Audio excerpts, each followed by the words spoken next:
For decades, our government assumed there must be different exotic technologies responsible for each of the observables. But our scientists realized one breakthrough technology could actually be responsible for everything.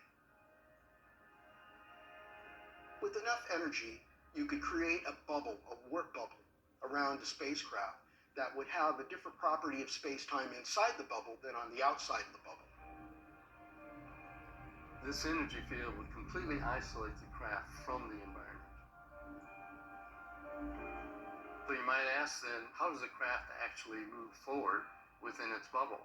The craft inside the bubble has a way of altering the bubble's properties in order to change its direction of motion. Such that you have a downward press in front and an upward press behind.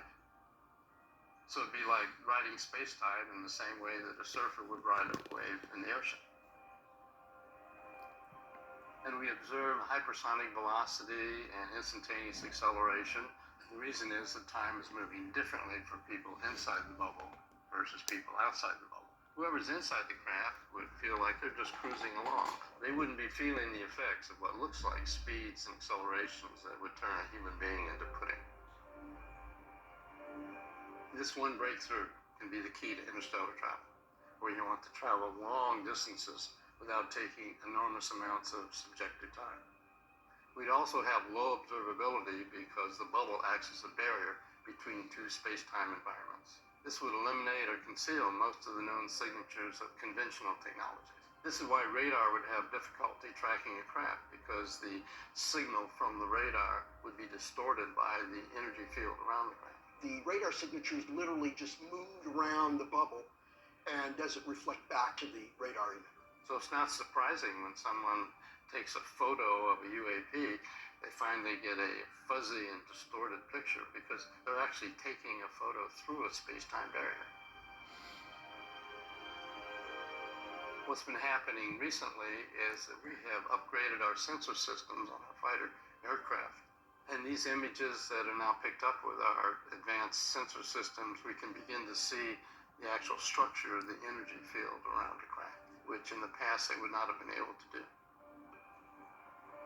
We also observe transmedium travel because the craft is moving within its own space-time, and the outside environment through which it's moving is inconsequential. This would allow a craft to go seamlessly from space through the atmosphere and into the water. And they could do so because the warp bubble that surrounds them shunts air molecules or ocean water molecules around the craft so that it can move effortlessly through any medium. We also observe anti-gravity because the Earth's gravitational field is no longer having any effect on the craft inside its space-time bubble.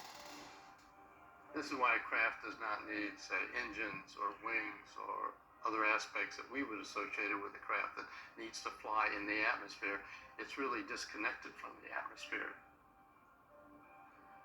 And the energy field associated with each craft causes a highly energetic wave of radiation, which is why people getting too close to a UAP can experience biological effects that are harmful to humans.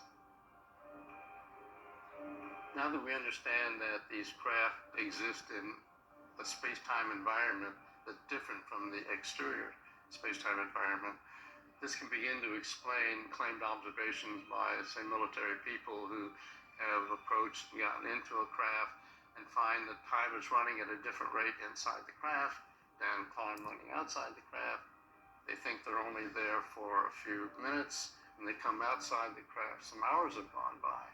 So they feel like they've got missing time. Or similarly with respect to the size of the craft.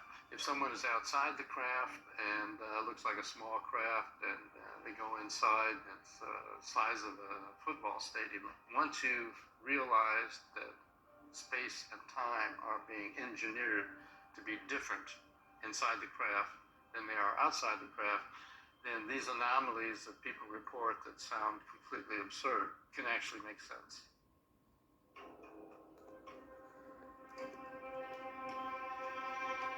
The top issue